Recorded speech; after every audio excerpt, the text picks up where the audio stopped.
Hey everyone, this is James from Mad River Homestead here in Southwest Ohio. If you're new to the channel, I do appreciate you taking the time to stop by. Do you have a compost bin and you're just not quite sure if you can use that compost in potting your plants? The answer is a resounding yes, but you don't want to just put that raw compost into your pots. If you do, it's just going to become really dense and it's going to suffocate the roots of your plant. So today I'm going to show you how to take that homemade compost that you've put so much work into and turn it into the ultimate nutrient-dense potting soil using just two other budget-friendly ingredients, peat moss and vermiculite. So why would you want to make your own potting soil? Well, it's a lot cheaper, you know what went in it, and I guarantee it's going to be better than anything you can buy in a plastic bag. All right, so let's go ahead and start mixing this stuff up. Now this compost pile that I'm using is from the accumulated hay, poop, and pee that I cleaned out of the goat pens last spring. So it's been sitting almost a full year. Well, not just sitting. Every week or two I would turn it over, and so it would start to get more air to it. I do see some green stuff coming up in it, but the reason that we decided to go with this year instead of the compost that we make from household items is because we had volunteer tomatoes coming up in our seed starts. It was hard to know which ones we should thin out. So I've decided I'm going to use this year. It is composted very nicely. You can see there's worms in it and it's just really pretty. So this is what I'm going to use for the compost part of our potting soil. And we use that potting soil not just for potting plants and things, but also for our seed starts that we're getting ready to do. So the first step is to screen the compost. And I'll do that simply by throwing it on top of this little frame that has hardware cloth on it. And then I'll just kind of run it through there. That'll take out all the big stuff. You don't want a bunch of sticks and pieces of wood in your potting soil. So once I've done that, just dump that off. And then you're left with that nice fine stuff. So I'll do some more shovelfuls of this, and then we'll mix up our potting soil.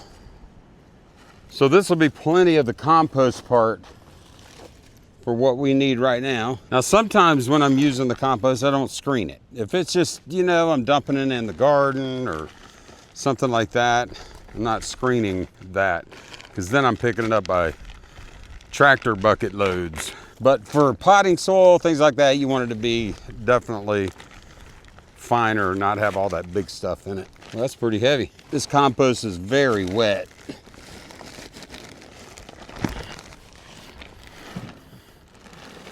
All right, let's take this back over to the shed.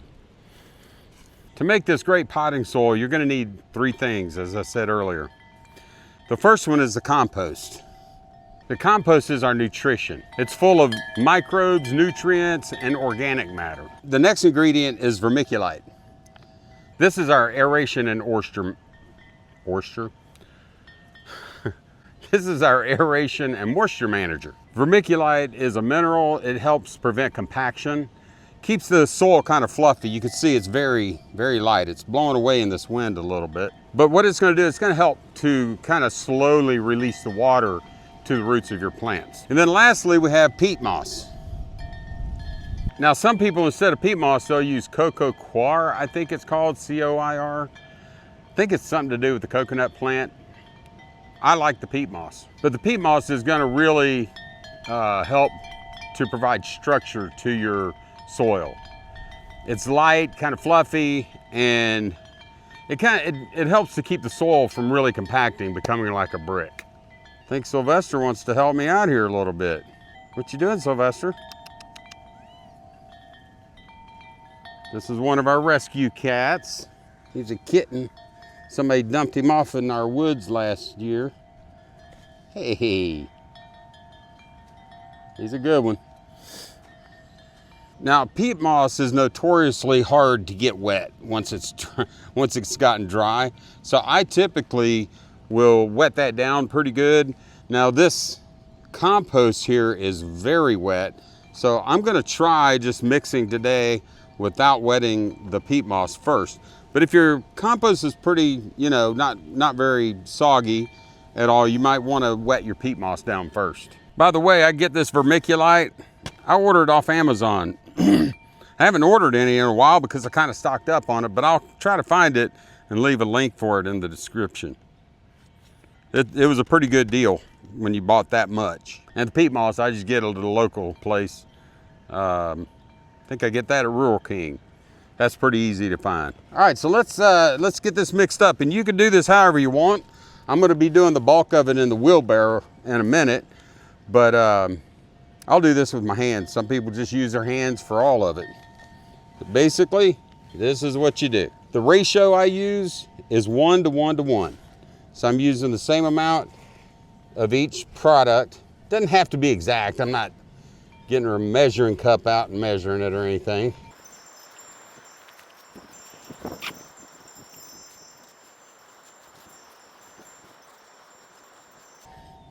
All right, so that's mixed up pretty good. Now, first of all, it's gonna be quite nice and fluffy.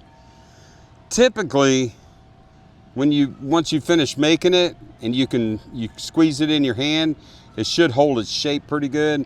This is not holding its shape really good because I did not wet that peat moss down first, but it did mix in well, so that's very easily remedied by just wetting this down. But it'll definitely work. I'll mix it into the other when I make the larger load full. Now, sometimes people ask me, why do you use vermiculite and not perlite? Well, perlite is really great for drainage, but I like the vermiculite because it's superior in not only the aeration, but also the moisture retention. And that moisture retention is important, you know, when you're doing your seedlings like we're gonna be doing with this, but also if you're using this in a pot. When you have those real thirsty plants, tomatoes, peppers, things like that, you're gonna be really glad you use that vermiculite. All right, so let's go ahead and get this larger load mixed up. Get some more peat.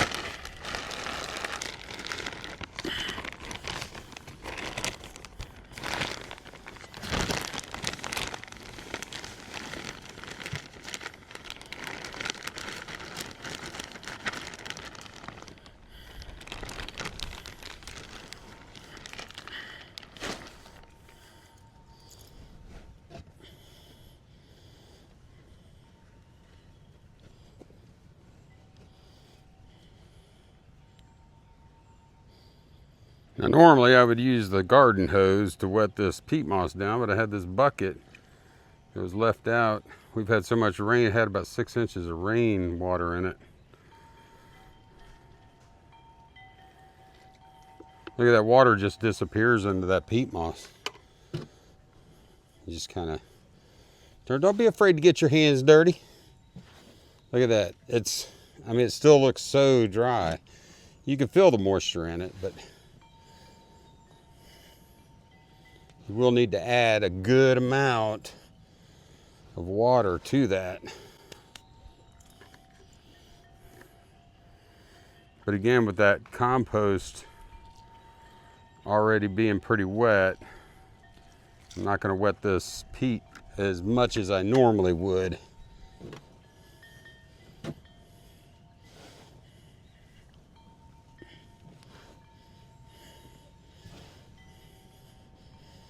And again, these ratios, that 1 to 1 to 1, doesn't have to be exact.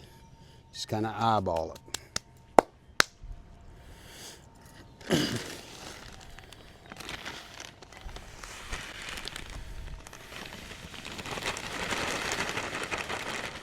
That's not enough.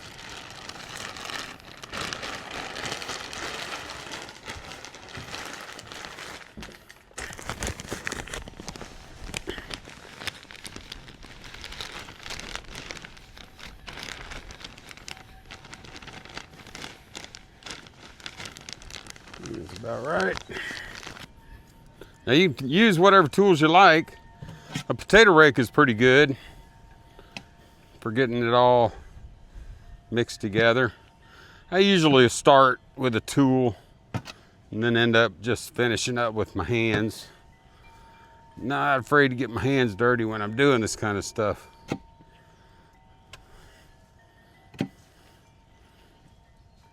Thought about putting all this stuff in my concrete mixer.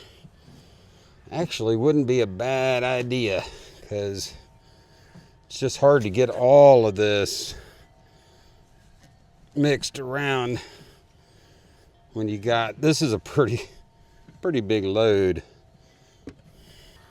A shovel can help too, because you can get it on the bottom, get some of that stuff that's on the bottom that is not coming up by hand, get it up top.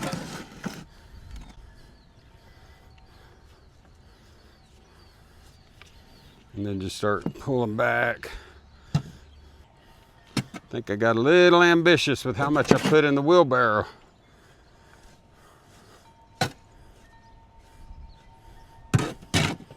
But ambition can be a good thing, right? Well, that's mixed up about as well as I'm gonna get it mixed. You can see it's very nice and fluffy. As I said, when I squeeze it, it's holding its shape pretty well, but it ain't gonna get compacted. I don't know, I'd say I got probably 4 or 5 bags worth right here. I have no idea what it costs in the store. Let's say I got 4 bags here. I know this stuff's at least $5. That's 20 bucks. This cost me a total of about $3 probably. And it's, as I said in the beginning, it is much better than what you're gonna get in those bags too. All right, well, I hope this was helpful. If you did find it helpful, please hit the thumbs up button. Subscribe if you haven't subscribed already. And also let me know in the comments, do you make your own potting soil? If you do you do it the same way? Do you do anything differently? I'd love to hear about it. Do you have a secret ingredient that you want to share? I'd love to hear about any of that. If you have any questions, please let me know as well. So, as I said in the beginning, thank you so much for stopping by. I appreciate it more than you can know. And until my next video, God bless you and your family.